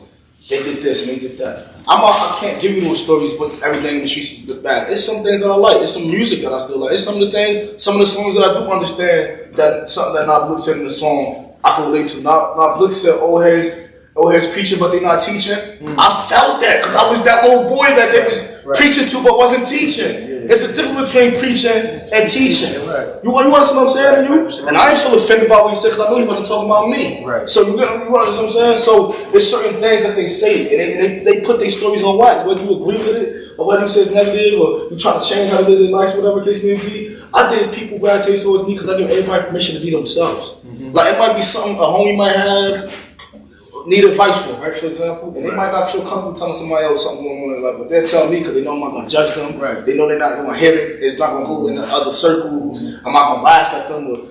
I think people gravitate towards me because I allow them to be themselves without judging. Sometimes I just listen to a dude without even giving my opinion. Right. You know what I'm saying? Right. Sometimes I might just listen. I might not even agree with nothing you're saying. Not a word that's coming out your mouth. But you're not judging. But I'm not judging. Right. Cause I know I still got my flaws and I got things that I still have to work on. So I'm not about to. And I remember those days when feeling judged used to make me feel less than, make me not even want to go back around that particular individual. Right. Because you're judging them. You know what I'm saying? Like, I don't want to be the nigga that's walking up in the hood and like, oh, they won't come in, and I don't want to hear that and walk off. Who wants to be that? Right. Like, don't come over here talking that shit. Yeah, because you don't know what that person at. Just because you made it out of that, just because you made it out of that phase, that don't mean, and this might not be a phase from some people. How can you tell somebody how to go through something that you've never been through? For example, like you got people in the city that's always talking this, be around this one, be around that one. You never lost a close friend, so how can you tell me how to feel about my close friend being gone? You know what I'm saying? How can you never lost a family member to the street, gun violence, or nothing? But you're trying to tell me how to come to a solution when you've never even been through the problem. Damn, I like that. I got to put that on my story too. You got to put that on a t-shirt. You feel me? You. That's his quote. Don't bite that shit. Don't bite it. But you never had that problem, but you want to give me the solution on it. Right. I think people listen to my solutions because all my solutions might not be better. One of the younger brothers might say something that make more sense, and I'll be like, yo, you know what? That sounds about right. Like you want something like that. But I'm not gonna act like I got answers for everything. I don't have answers for everything. You know, because I don't even have the answers for my life. Because if I had all the answers for my life, I'd be somewhere else. So I don't have all the answers. Right. But I got all the love. And that's all I got. I might not have all the answers, might not have all the money, I might not have all that, but I got all the love. I don't have all the answers. And a good name. And a good name. That's it. That's it. I can't tell you, oh yo, just this. I can't tell you that. I can't tell you how to get over something that I'm still not over. Right. What I'm saying? Like, you want me to funk the thing? I still don't like such and such. So I'm gonna go tell you that you go over there. I can't tell you that. I can't tell you. I could teach a lot of things, but the one thing I can't teach you is how to heal because I'm still not healed. You understand what I'm saying? I can't, and people will get mad at you. I never asked for I wasn't a proclaimed leader. Y'all made me a leader. I just wanted to do the right thing, and y'all just categorized it as a leader. I never asked to be the leader. Right. I don't want to be the leader because a lot of responsibilities come with being a leader. You always got people around trying to dethrone you. It happened to me. You had to put hands on somebody. You got people we always got people trying to dethrone you. There's always going to be somebody that feels the type of way that they're not getting the love that you're getting. There's always going to be, it should come with too much being a leader. Look what happened to Jesus Christ, for example. He died for the price of leadership, right? You might say he was making an example, but you look at all the prophets, Jesus wasn't the only person that got crucified. Right. But it comes too much with being a leader. It costs you your life to a certain extent. Look, even Tupac that you got on the shirt, look how influential he was, but look what happened to him. Look at Martin Luther King, look what happened to him. Look at Malcolm X. A lot of people want to be that in that spot and in that light, and nobody wants the responsibilities that come with that, because being chosen is not about bragging rights. Being chosen comes with great responsibilities. Absolutely. And I never asked for those responsibilities. I just came home and wanted to share my love. Now, if you want to categorize it as a leader and all that, but you know why they call you a leader, bro? Because you're doing it by example. Right. You're not just do this, do that, do this, do that. You're actually 10 toes down, boots to the ground, showing an example. Like, yo, they want children on this shit, but he ain't out here. Right. You talking that shit inside, man, and going projects. No camera, nothing. Right. And that's what I mean. And I told you that when I first met you, right? Absolutely. And we didn't even go by the book bag job. I did a whole book bag job when we came to interview. I didn't even want to go by the book bag job because I didn't want that to be recorded. And you could attest to that. Yeah. I'm a genuine person. And like I said, I feel like that's why people gravitate towards me. I really don't care about public perception. Ask somebody about me and let them that know me. Ask somebody about me, they're going to tell you who I am. I don't need social media to tell you who I am. I don't need validation. I don't need none of that stuff. I don't need to sound smart. That's why I curse when I talk. Because shout out dude, you always like, yo, you got to stop cursing me. I don't give a fuck. You get what I'm saying? Or somebody might take this down because such and such follow me. He going to find out who I am eventually at some point, so he might as well find the fuck out right now. You know what I'm saying? Because now something come out about you, or a person see you in a different light, like, oh, really? No. I'm going to put my cigarette out when you're around. You see it. I'm smoking. Remember I told you about my aunt that caught me smoking when I was in this show last time. I'm going to put my cigarette out. I'm letting it overhang up. I don't drink, but I was drunk at my birthday party. And so everybody was shocked, like, yo, you was drunk, you drunk? Hell yeah, I'm drunk. That's why I kept yelling. You know what I'm saying? I'm feeling myself. But I'm gonna let you see the highs, I'm gonna let you see the lows. And the good thing about, like you say, my leadership, the good thing about it is people don't just see my highs, they get to observe my mistakes. Like, you get what I'm saying? They get to see when I'm mad. And people always say, oh, but if you want to do that's the problem, bro. People gotta stop putting pressure on people to be perfect. I can't put the pressure on people being perfect because they've seen enough of my mistakes. We all put our pants on the same way, right? And that comes with a lot of shit though too, though. Like they think, cause even like say a celebrity, people got real problems out here. Hey, bro, you can check that for me, please. Yeah. People got real problems out here, right? Like real problems. So. Because you're in the spotlight, you're not allowed to have a bad fucking day type of shit. You know what I'm saying? You're not allowed to fucking, like you said, not want to get out the bed today. You're not allowed to, but you're fucking human. You're a person like. Yeah, pardon me. Yeah, you good. The same. It shouldn't. Once it should. Oh yeah, just show me that. No, that's not good. But you know what I'm saying? Like it's just. I let people know like I ain't feeling today. I might call a mentee and get advice from them for the day. And they might say, "But one thing you said," and I don't look at it as they challenge me because they throwing in my face what I've said previously. I look at it like, oh, he's trying to motivate me with something that I'm motivated at home with. Being a leader, right? You have to be okay with following your own followers. Absolutely. You got like for social media, for example, people think they slick on social media. Like they'll follow you. They'll unfollow you so you can be following them and they're not following you, right? Just using that for example. And that's life. People pretend to follow you in life so they can low-key lead you and they don't want I'm okay with the very ones that I was leading. I'm okay with leading. I'm okay with following them. You know what I'm saying? Absolutely. It might be somewhere they want to go that I don't really want to be in the mood to go, right? I did a 12-hour session with Brand, right? Me and Brand did a 12-hour session. I wasn't in the mood to go, but I know music is something passionate to him. And he did more songs than me. I only recorded 2, right? But he did most of the hours, because I'm behind him. Yeah, in that aspect, he's leading. Because he might really become something in the music industry and might take me with him. You know what I'm saying? Absolutely. But I'm okay with following. A lot of people don't like being around other alpha males or other people because they're not. I'm comfortable with being who I am no matter who's around. I could be around this person or that person. They can have more than me and everything. I still feel comfortable being who I am because I know who I am. So I don't feel uncomfortable. A lot of people stay away from you because they feel uncomfortable with who you are. Because a lot of people low key feel like you dim their light. Right. You understand? Like not even like how we met, for example. And when I left and started doing my own thing on social something like for instance, a lot of people are afraid when you walk away, not because the love they have for you, but what they know you bring to the table. Absolutely. We had this conversation. We had that conversation. Absolutely. They're scared of what you bring to the table. Right. They're not afraid of losing you as a friend or a person. They're afraid to lose what you bring to the table. Yes. And I had to learn a long time ago how to stop people from using me. And as a leader, I'm not gonna let people use me, and I'm not gonna allow people to utilize my people either. Right.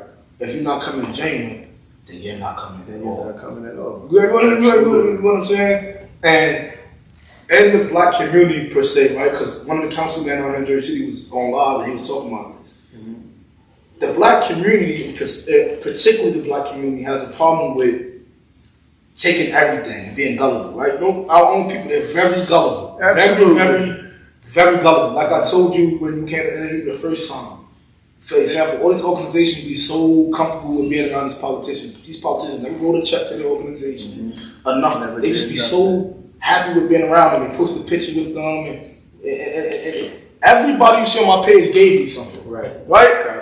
Everybody you see, right? I'm not going to say names, but they gave me something. And it wasn't for me. I don't get that stuff. Anybody know that stuff go to my organization. Right. But everybody that's around me gave me something. You're not about to just be around me. I'm not saying like I'm using people, but it doesn't work that way. Right. See, the problem with the black community per se is we get so hyped about being around names.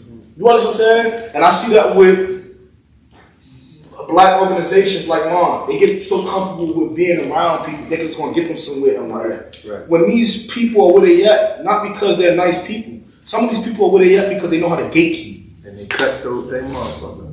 You know what I'm saying? I see a lot of people being in a room with a person and genuinely don't like them. You know what I'm saying? I see that. I don't know how to do all that yet, but I see that. You know what I'm saying? So, and I've learned this though, right? Before we wrap up, I've learned this.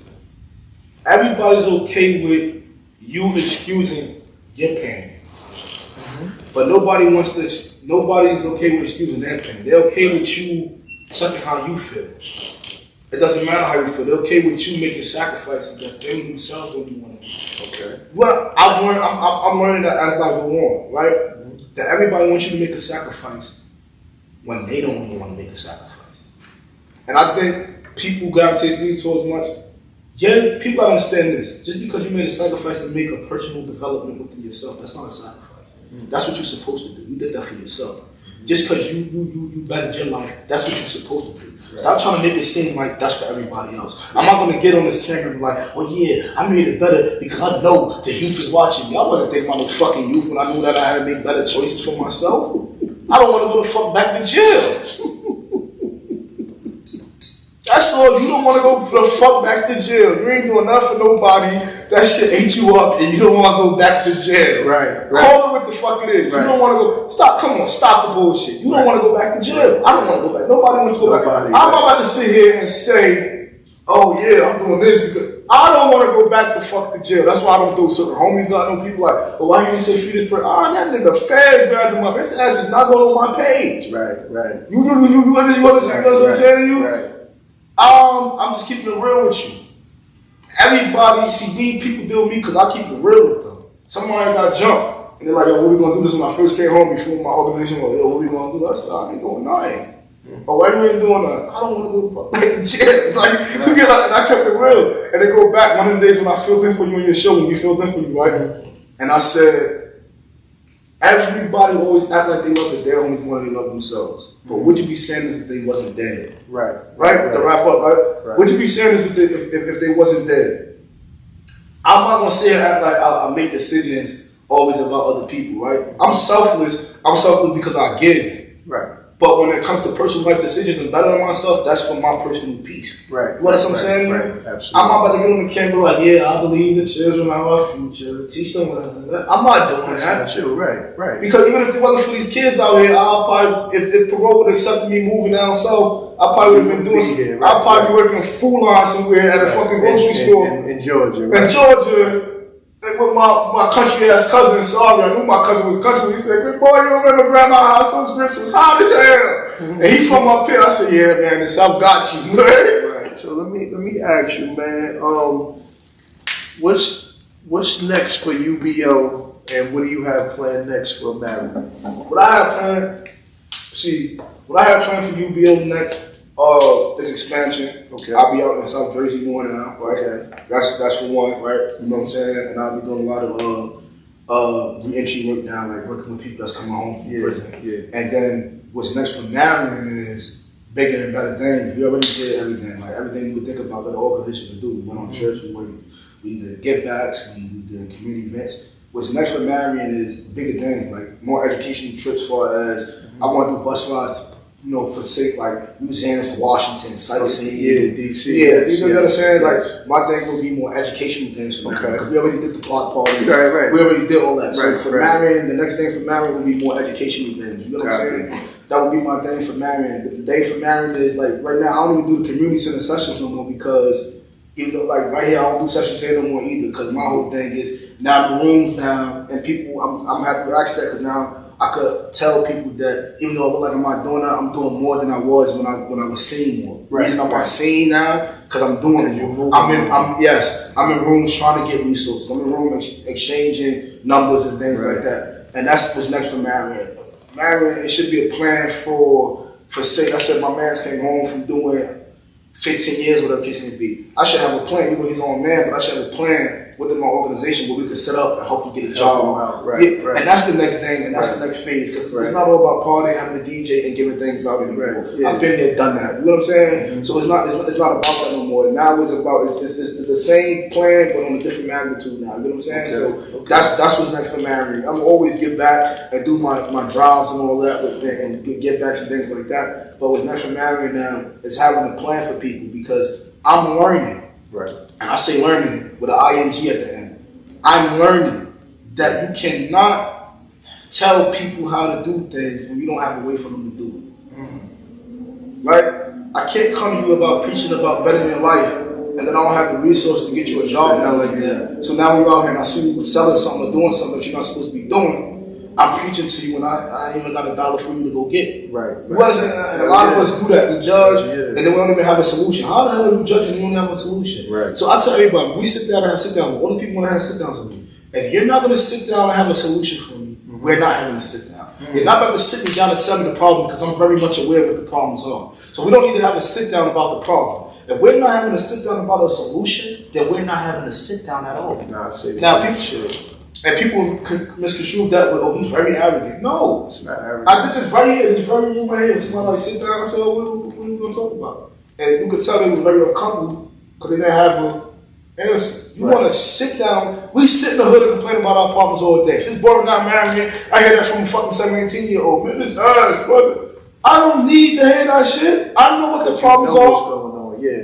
So you don't have a solution, and that's like in the White House, right? For example, Capitol Hill. They're not meeting at Capitol Hill to talk about a problem. They're about making votes about what they feel is best for the solution. Right. You understand what I'm saying to you? Right. You're not about to talk my ears off. You're not about to take 5 minutes off my time of life. Not even 5 minutes. That you could never get back. That I could never get back. 5 minutes is very valuable.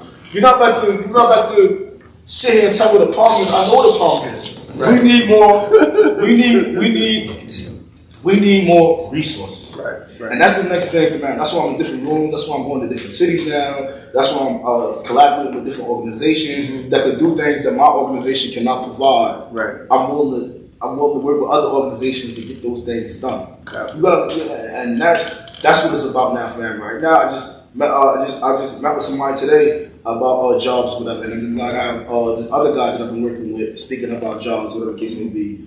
And that's my next phase for Marion. We got a lot of young men out there, they're introducing life into the world themselves right now. They have children and everything like that. They should be able to have ways to provide for their families. Right. Also, my also what's next for married is my brother Cocky. Shout out Cocky's coming home. He's starting his own organization as well. So it won't just be UBO, you know. And you'll probably see a lot of us collabing and me mentoring him throughout this whole ordeal, doing a lot of work until he does his own thing. You know what I'm saying? But I'm pretty sure we're gonna be doing a lot of tag teaming. You know what I'm saying? So you gonna have Cocky out here soon. He come home in a couple months. And he got things that he wants to work on, and that's what I respect about Cocky, because Cocky he had this idea to do this, and he reached out to me. Just like I work with other people, I never try to go around nobody or nothing like that, because in a sense that kind of causes division. Right. So I respect him coming to me because I was out here doing what I was doing, right?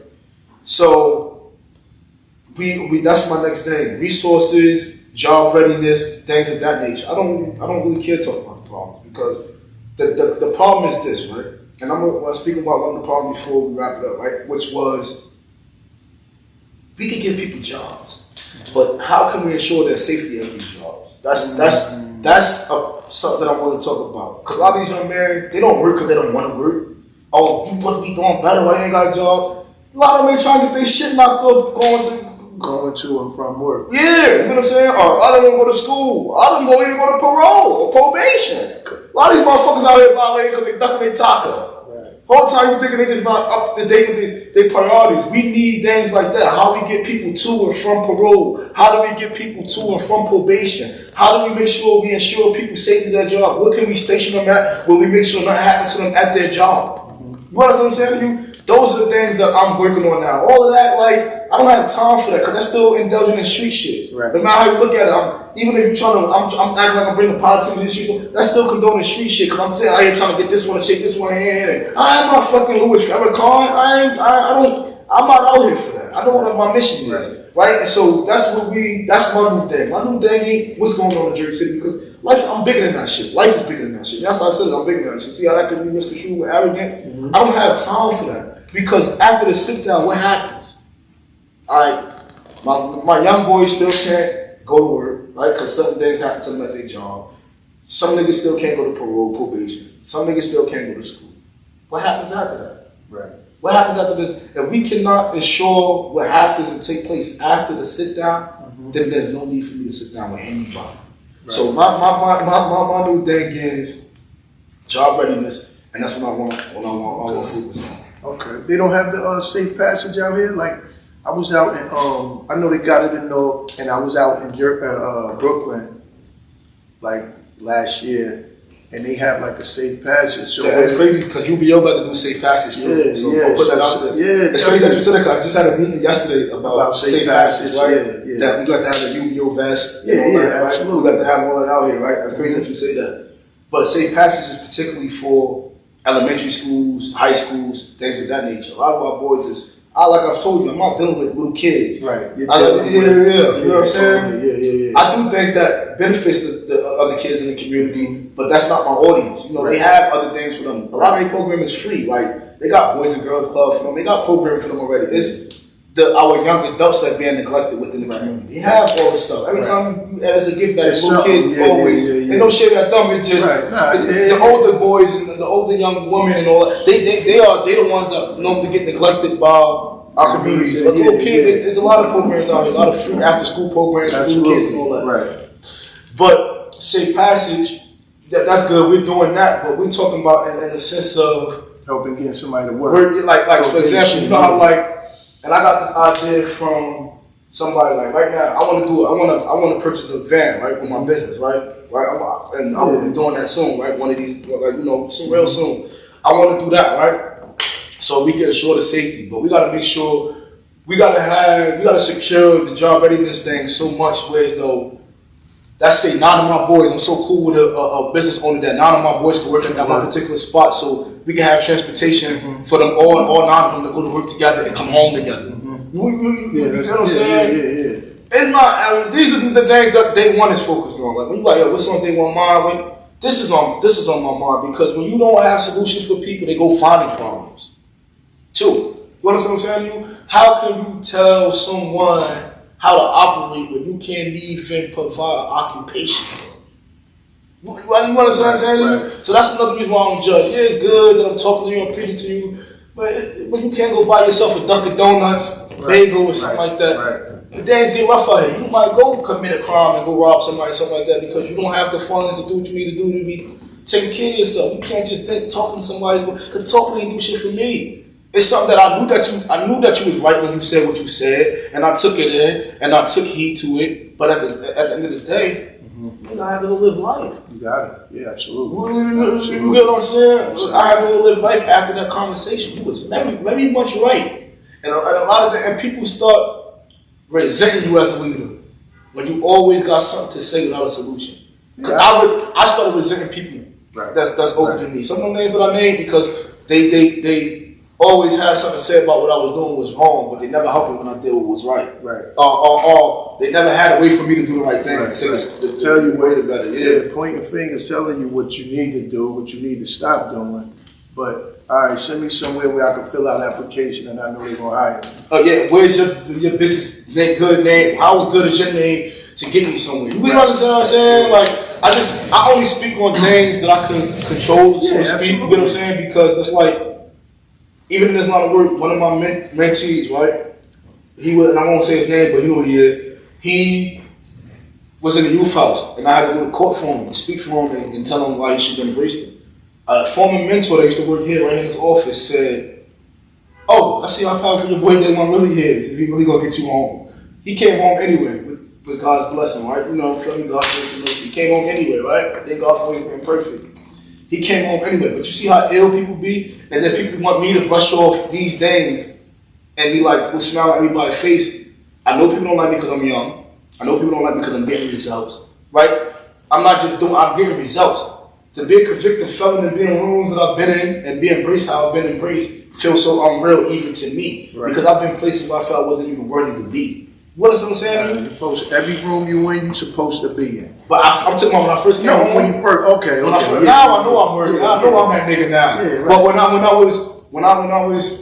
I first came home, like, why me? Why? Like, I was so confused, right? And people had to walk me to these things, walk me through these things, and like, yo, why not you? Right. And people only reach out to you because they see the value in you, and instead of try to elevate you, people try to see what they can get out of you. Yeah. And then once they get that out of you, I seen it with the street life, and I see it with the political life. It's the same thing. Some people come around just to try to study you, and I see that people will start talking like me, moving their hands like me, and want to try to give me, damn, like you can take the style, but salute though while you taking it. It's already a day one. Be you. Be you, nigga. It's already a day one. Day one exists already. Yes. We don't need a day 2, 3, or 4. Whatever your name is, and whoever you're talking to, but be the first you. You get what I'm saying? Like, right, absolutely. And I'm not even talking about young man my age. I'm talking about, I'm like, when I made that statement, I'm talking about older men. Right. And that's when and shout out Sean Bruce, right? I gotta shout out Sean on this. Cause Sean learned something from me and go on live and say he learned it from me. Right. You understand what I'm saying? You like, you understand what I'm saying? You like, one of the brothers shouted me out and said like, I don't do it for recognition, but I'm a person that gives recognition where it's due, right? So I expect the same, right? People will get something from you, take it, run with it, and I don't even be young man, it be guys, grown ass man that's old enough to be my father. Right. I see them take something from me. And don't think I'm talking about y'all other niggas, because y'all niggas know y'all can't fuck with me, so that wasn't for y'all. But what you gonna call it? I was gonna call it, I'll get something, because people will say that, that's another thing, right? This is the last thing I want to say before we wrap up, right? Because I know you're gonna ask me what I want to leave off with. Yes. And I want to leave off with this. Stop putting a name on the envelope if I didn't put a name on the envelope. My message is not for a particular person. I've been through so much in life. You really think I'm addressing one person out of all the shit that I've been through? Got this hat on because my hairline going to everything. I've been through so fucking much in life. You think after everything that I've been through and I'm currently going through, right? Because I'm still going through things, right? That I really got the time to say, oh, this is for this person. The things I say might be for them. I'm shooting at the whole block and the hell who the bullet hit. Yeah. Don't make it seem like I went on the block just hunting down one person. No, this is for all y'all. It's for everybody. Yeah, you know what I'm saying? This is the PSA to everybody. Yeah. And that's another reason why I've been excited, because I know how the public like to do that. People like to turn people on each other and be like, oh, a person could, somebody right now, once this interview is released, they're gonna be in a chair in their house somewhere or in the car watching this video, and they're gonna be, the temperature of their body gonna change because because you feel guilty. You feel like you're talking about you, and it might not even been for you. Right. And what did that mean? How you comprehend my intelligence? You think I'm that crazy to the point that I'm saying this about this particular individual? No, I'm a community advocate. I'm advocating for my community. Right. Part of advocating for my community is putting a narrative out there. So sometimes to put a narrative out there, I have to put a narrative out there sometime. You have to address the narrative that's already out there. You have to counter the narrative that's already out there.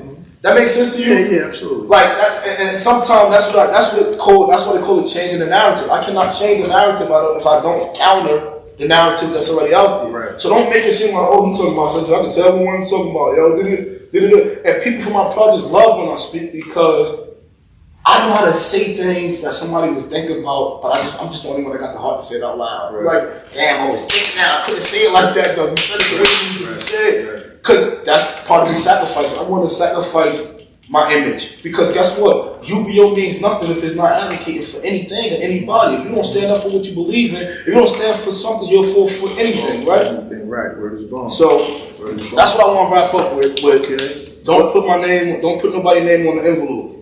And also, if you feel guilty about him talking about you, then he's talking about you. Right. Well, not about you, but to you. Right. You know what I'm saying? Yeah, talking to you. If you feel guilty, he's talking to you. And this is another thing, right? Anything that I said today, I could back it up with documentations, anything, right? I'm talking about proof of what money was spent, what progress was made in my area. Like, my dude, man, one of my guys, right? Feel me? A dude that mentored me to it. I ain't gonna say the name because you know he been on the radar, right? But he mentored me into this thing that I'm doing, right? And he always say, "Oh, time's coming to debate." I don't want to debate nobody because I ain't got time for that. But if you want to have one-on-one off camera about anything that I've stated to you, said during this interview, right? Because this is my first interview in a long time, right? Right. If you want to have a conversation off camera, a friendly debate, it don't have to be with no camera. Nobody else even got to be around. So it's like you sitting right here. They come sit right here at the same table that you sitting at right here, right? And they can have a discussion with me, and I could prove everything that I'm saying. I could prove accuracy to everything that I'm saying, right? And that's that. Right. So appreciate you, man, and thank you. Thank you for letting me be the first one to, when you back. Cause I think I did your first one when you first came on, right? So we back at it full circle. This is another first. This is my first episode on location somewhere. So you're the first episode. That's good. L.A.P.S, which y'all will be seeing more of, is L.A.P.S on location, which will be me going other places and interviewing people in their element in their area. Anything you want? Any shout outs? I want to shout out Musab because it's crazy because he told me don't let nobody trick you out your spot today, and I feel like that was very motivational today because he didn't even know that I was going through something. There's a lot of times due to what's going on in the city, I'm going to give up on everything, and sometimes we feel like that be the enemy or goal at the end, right? Long-term goal is to get me so frustrated where I just say fuck everything, right? And a lot of people remind me that I want to shout out Squeeze. Squeeze is another one that remind me that I also want to give thanks to my cousin Lodge. I already thank you, but I gotta thank you again. All the old people from my projects. Right. You feel me? I want to thank Albie for always supporting all my community events and collaborating on other community events with me. So I want to give him a shout out on that. Always backing me up for me and all that I do. I appreciate that. I also want to thank the Mothers of Marion projects for always supporting everything that I do. And you feel me, Mom, everybody, S3, everybody. I want to thank everybody because I'm not even nobody mentor no more. I'm T now. You feel what I'm saying?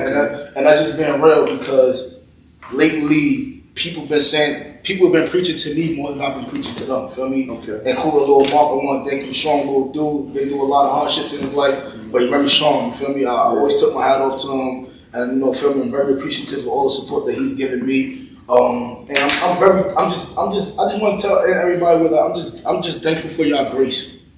Okay. Right? Feel me? I know I always talk about not judging people, but I think the ones that don't judge me. You understand what I'm saying? What the hell with the ones who do? But I want to thank the ones that don't judge me, that allows me to be human. Like, you know what I'm saying to you? Because I am human, and And I want to thank the ones that still want to be around me no matter what the mistake was. Copy. Feel me? And that's how I want to end this. You feel me? I love y'all. Peace. Shout out to my guy Lo Main, man. Yeah, shout out, man. That's my guy. Again, I appreciate you, beloved. And we'll see y'all the next time. Peace.